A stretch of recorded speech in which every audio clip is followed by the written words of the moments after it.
One thing is certain in farming, and that's change. The past few years, cropping practices have evolved with an intensity never seen before. Some call it responsible farming. Others call it farming ugly. Whatever you call it, the countryside and the way you farm will continue to change the next few years. One critical aspect of this change is crop residue management. Dan McCain, field specialist for the Conservation Technology Information Center, explained to intent audiences during seminars at the Farm Progress Show. I think there's really two things that are driving the change to conservation tillage right now that are pretty important to all of you. Number one is that we've got the Farm Bill, and some of you probably have conservation plans. But more than that, it's economics. And I think if you even look back at the Farm Bill, you can say, well, that's economics too, because after all, you're in the Farm Bill because you need that viability to keep your operation smooth. There are three real ways to comply with the conservation plan. Dan McCain explains your choices. The first is that we could do something with rotations, stretching out a rotation, making it longer, putting meadow in the rotation. Now that is alternative one, but not many farmers opted for that. The second practice is to do something with the way we farm the slope. And by that I mean we can put in terraces, do contour strip cropping, buffer strips, other ways of controlling the slope and the erosion movement of water off of the slope. The third thing is to do something with crop residues and to manage these residues in a means that you can control erosion. One of the most crucial aspects of farming with more residue is your planter's performance. A planter that worked just fine in conventionally tilled ground, fields that were plowed, disked twice, and then hit with a field cultivator a couple of times, just won't perform well in mulch till, no-till, or ridge till conditions. You need to decide which practices you're going to try and then equip your planter to match those conditions. The residue management practice that's growing the fastest is no-till. In 1992, nearly 7.5 million more acres were planted no-till than were the previous year. And projections are for continued conversion to no-till. The primary reason is economic. Your input costs, field operations and pesticides, for no-till are much less than for any other cropping system. In fact, over a 3-year average in Indiana, input costs for no-till were significantly less than for ridge till, mulch till, or conventional tillage systems. Although many more acres of corn are being planted no-till, the majority of acres converted to no-till are soybean. White no-till planters offer several options for narrow row soybeans.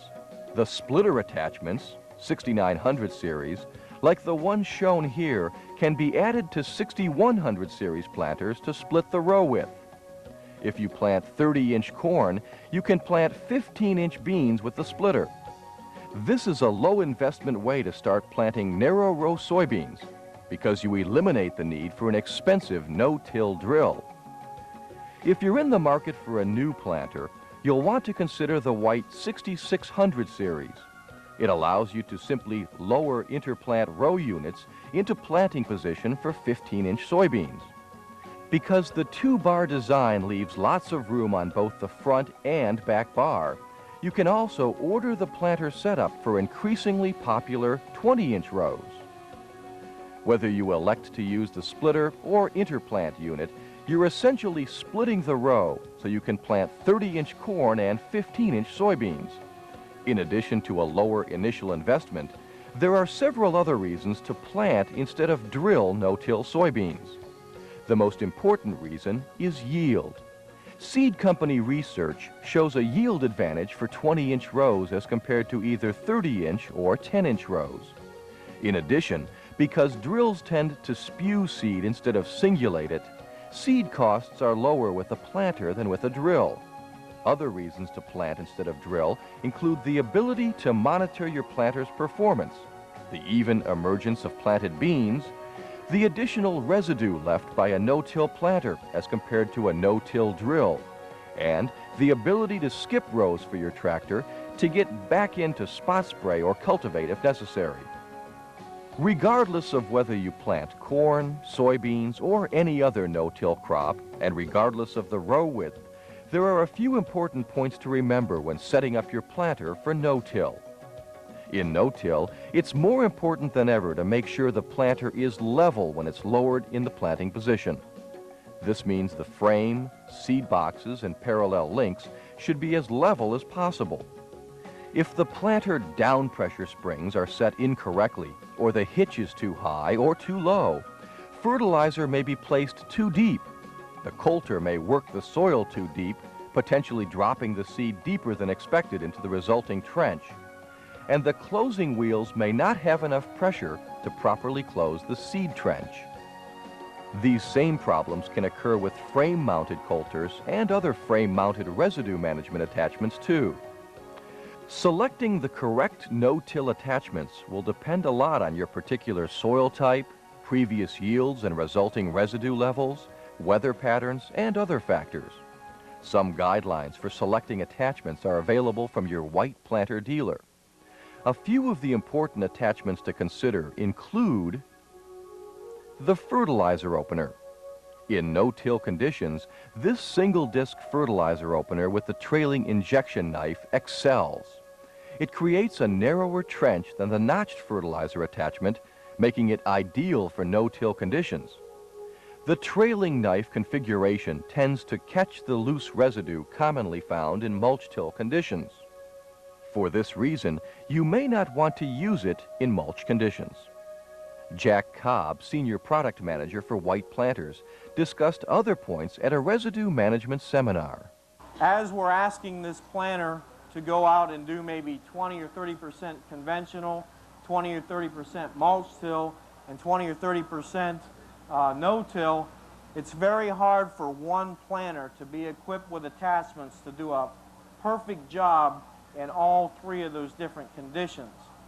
A frame-mounted Coulter using the weight of the planter lets that no-till Coulter penetrate to the soil using the weight of the planter, where a row unit Coulter, like you see mounted on this row unit, is basically using the weight of the row unit to put it in the ground. Dan McCain also discussed Coulter blades. The evolution of the Coulter and now finally the residue management fingers like this has come about very recently. First of all, years ago, in fact 20, 25 years ago, the advance of the widest of the fluted Coulters, 2-inch wide or more sometimes, were the only thing we had to plant with. And we didn't realize some of the advantages that the flute really had to offer. We've probably made a complete come around now. After going to bubble and ripple Coulters, finally we're back to thinking more strongly about fluted Coulters again, including now, more recently, the advance of some of the flutes that you can count 12 or 13 on instead of the old 8. That's probably an advantage because it's a little more redeeming in terms of the speeds that you may want to go, and you probably don't have as much of a loss of soil going out. Probably the best residue attachment for no-till is the Residue Manager combination. It's essentially a combination of finger wheels and a Coulter. Jack Cobb explains. Now what it does is move the residue away before the Coulter has a chance to hairpin that down into the ground.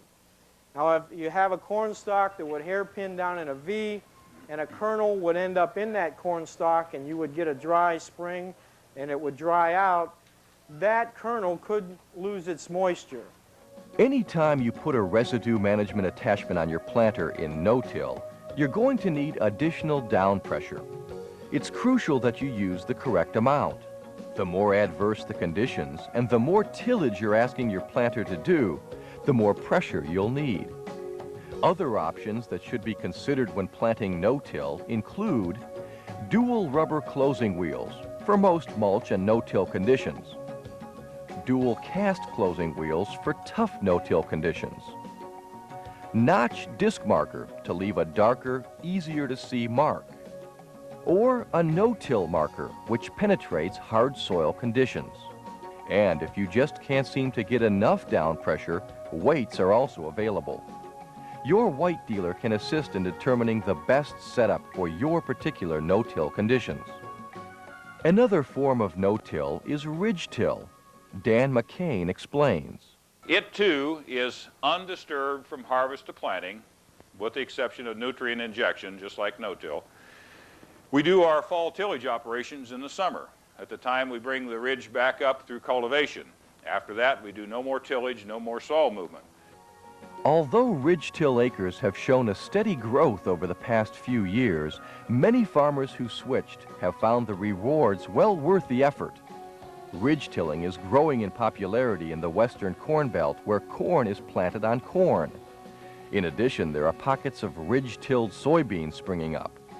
When all the costs are analyzed, ridge-tilled soybeans return the highest profits when compared to no-till, mulch-till, and conventionally tilled beans. In addition to investing in a ridge-till cultivator, you'll want a planter like the White 6700 series. It will need to be set up specifically for ridge-till planting. The White strip ridge attachment features a Coulter between two solid discs. The Coulter loosens the top of the ridge so the discs can easily scrape it off. This allows the seed opener to place the seed in moist soil. Because the row units need to stay on top of the ridges, a stabilizing device like the White stabilizing fin will also be required. Cylinder blocks are used to maintain planter height and avoid gouging the ridge. Starter fertilizer is usually knifed in next to the seed trench. Herbicides are generally spray banded directly over the row from tanks mounted to the tractor. The third type of residue management is mulch till. Again, Dan McCain. Mulch till is the biggest of all in terms of gross acres, and it is probably the easiest initially for most farmers to accept because it uses a lot of the tools you already have. It's based on using a chisel plow or disc system, and you leave at least 30% residue after planting. Although mulch till continues to be used on around 60 million acres throughout the United States, many additional acres will be switched to it so owners can comply with their conservation plan. If you're one of the farmers who'll be switching to it from conventional tillage practices, you'll need to make some changes in how you set up your planter. For instance, you will probably want to use a residue management attachment like these finger wheels, or a solid disc trash master to sweep away the residue from in front of the row unit. Jack Cobb explains the principle behind the finger wheels. And its job is to take the corn knuckles and the roots, the rocks, the clods, and move them away from the row unit so these gauge wheels have a nice clear path to run over, just like it would be if you were conventional tilling and disking and running a field cultivator over the field. If you take and put these on one row on your planter and leave them off of another row, plant your corn and go out the following day with a thermometer, the strip where this residue has been removed will be around 5 to 9 degrees warmer. If you're considering no-till in the future, you may want to use a combination of the Residue Manager fingers and a Coulter. The fingers clear the path in front of the blade to prevent hairpinning residue next to the seed. If you want to use a row unit mounted Coulter without the Residue Manager finger wheels, be sure to select the correct blade for your soil type and residue levels. A bubbled blade might be selected to cut a path through high residue levels, while a 3/4 inch 8-flute blade might be the best choice for working the soil ahead of the seed trench opener. It's recommended for medium residue levels. A 13-flute blade may be the right choice for farmers who vary planter speed or simply don't want to work the soil as much. Of course, anytime you use a row unit Coulter, you need to add down pressure. Start with standard duty down pressure springs set on a low level.